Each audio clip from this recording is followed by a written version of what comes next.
आपने मोटिवेशन की बहुत सारी कहानी सुनी होगी, लेकिन ये कहानी इतना खास है कि आपको पढ़ने पर मजबूर कर देगी। तो प्लीज वीडियो को स्क्रिप्ट मत कीजिएगा, वीडियो को पूरा देखिएगा। आइए वीडियो को शुरू करते हैं। ये कहानी शुरू होती है अंदलस की सरजमीन कुर्तबा से। अंदलस की सरजमीन कुर्तबा में 823 ईस्वी में एक ऐसा बच्चा जन्म लेता है जो बाद में एक अजीम इस्लामी स्कॉलर के शक्ल में देखा गया है। उनको बचपन ही से पढ़ने का बहुत ही ज्यादा शौक था, लेकिन उसे अच्छा टीचर अपने इलाके में मिल ना पाया और ना ही उनके पास इतना रकम था कि वो कहीं दूर जाकर पढ़ सके। लेकिन क्या हुआ सुनिए आगे। जब वो 7 साल के हुए तो उन्हें पढ़ने का बहुत ही जुनून तारी हो गया। उन्होंने ठान लिया कि अब मुझे पढ़ना ही है, किसी भी तरह मुझे इल्म सीखना ही है। वो अंदलस से बगदाद शरीफ का रुख कर लिया, यानी पैदल सफर करके अंदलस से बगदाद शरीफ चल पड़े, जो कि अंदलस से बगदाद तकरीबन 6000 किलोमीटर का फासला रखता है। वो भूखे प्यासे 16 दिन का सफर करके जब बगदाद पहुंचे तो सद अफसोस कि वो जिस टीचर के पास पढ़ने के लिए गए थे उस पर सरकार की तरफ से पाबंदी लग चुकी थी कि आप पढ़ा नहीं सकते हैं। उनके घर के इर्द गिर्द खुफिया एजेंसियां लगी हुई थी। हर तरफ सरकार के आदमी थे कि कोई इनके पास इल्म सीखने के लिए तो नहीं आ रहा। लेकिन सुनिए, वो जब पहुंचे लोगों से मालूम हुआ कि उनको गिरफ्तार कर ली गई, तो उन्होंने लोगों से कहा कि हम तो पढ़ नहीं सकते हैं, लेकिन कम से कम उनसे मुलाकात तो जरूर कर सकते हैं। गांव वाले ने कहा नहीं, हम उनका घर का पता भी नहीं दे सकते हैं आपको, वरना सरकार की तरफ से हमें भी गिरफ्तार कर ली जाएगी। वो रोने लगे, गिड़गिड़ाने लगे। जब बहुत देर हो गए रोते रोते, तो एक शख्स ने कहा ठीक है, मैं उनका घर का पता बता दूंगा, लेकिन सिर्फ उंगली का इशारा करूंगा, आप समझ जाना कि यही उनका घर है। उन्होंने कहा ठीक है, हमें ले चलो। जब वो उनके घर के पास गए, उन्होंने उंगली का इशारा कर दिया, ये समझ गए। जब उनके मकान के करीब गए, दरवाजा खटखटाया तो इमाम अहमद बिन हंबल घर से बाहर आए। उनके टीचर इमाम अहमद बिन हंबल जो है घर से बाहर आए।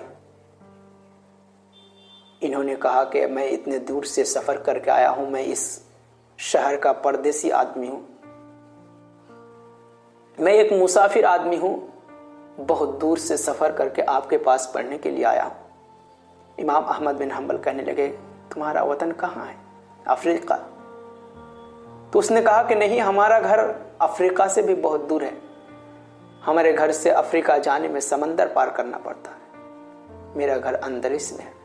उन्होंने कहा कि वाकई तुम्हारा घर बहुत दूर है, तुम जैसे स्टूडेंट की मदद करना और पढ़ाना हमारा मकसद है, लेकिन तुम्हें तो मालूम हो गया होगा कि सरकार की तरफ से हम पर जो है पाबंदी लग चुकी है कि हम किसी को पढ़ा नहीं सकते हैं। उसके बाद जो हुआ वो सुनिए। वो स्टूडेंट कहने लगे नहीं, हमें आपसे पढ़ना ही है किसी भी सूरत में। वो कहने लगे कि मैं इस शहर का परदेसी आदमी हूँ, मुझे कोई जानता भी नहीं है, मैं भिखारी के लिबास में आऊँगा और रोज़ाना आप मुझे बाहर आके पढ़ा दिया करना। तो उस्ताद कहने लगे ठीक है, मैं पढ़ा दिया करूँगा, लेकिन शर्त यह है कि तुम जाके ना बाहर किसी से मिलोगे, ना किसी के दरवाजे पर, ना किसी और से जाकर पढ़ोगे।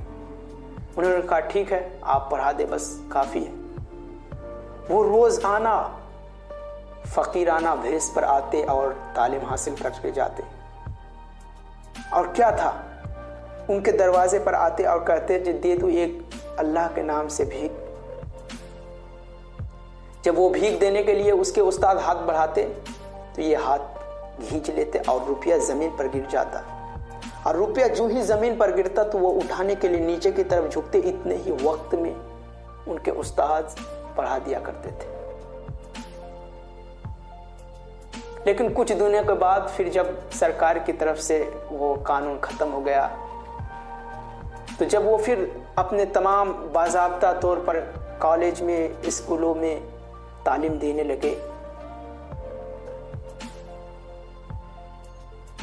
तो इस स्टूडेंट को अपने पास बुलाते और लोगों को कहते और दीगर उस स्टूडेंट को कहते, देखो ये होते हैं स्टूडेंट, पहनकर इतनी मुश्किलात के बावजूद भी इन्होंने फकीराना लिबास।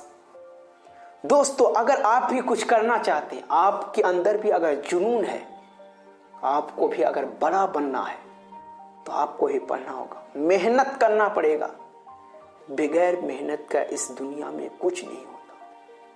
अगर आप हाथ में हाथ धरे बैठे रहेंगे और कहेंगे कि हम बड़ा आदमी बन जाएंगे, तो कुछ नहीं हो सकता। आप सिर्फ और सिर्फ ख्वाब देखते रहेंगे और कुछ नहीं कर सकते। आपको कुछ करने के लिए मेहनत करना पड़ेगा, घर से निकलना पड़ेगा, जुनून होनी चाहिए, तब जाके आप कुछ कर सकते हैं, वरना कुछ नहीं हो सकता इस दुनिया में। और उस अजीम स्टूडेंट का नाम है इमाम बकी बिन मुखल्लद।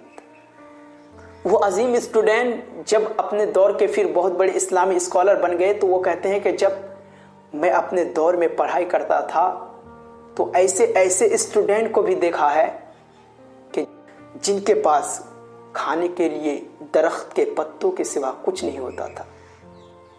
उन्होंने पढ़ने के लिए अपना कपड़ा बेचकर दवात और कलम खरीदा है। दोस्तों, कामयाबी ऐसे ही आपकी कदम नहीं चूमेगी, आपको मेहनत करना पड़ेगा, आपको घिसना पड़ेगा। जब तक कुएं पर रस्सी ना घिस जाए पानी भी नहीं आता। इसी तरह आपको घिसना पड़ेगा, तब जाके कामयाबी आपके कदम चूमेगी। उम्मीद करते हैं कि वीडियो आपको पसंद आएगी। अगर वीडियो पसंद आए तो चैनल को सब्सक्राइब कर देना और कमेंट बॉक्स में अपना राय जरूर बताना कि वीडियो कैसी।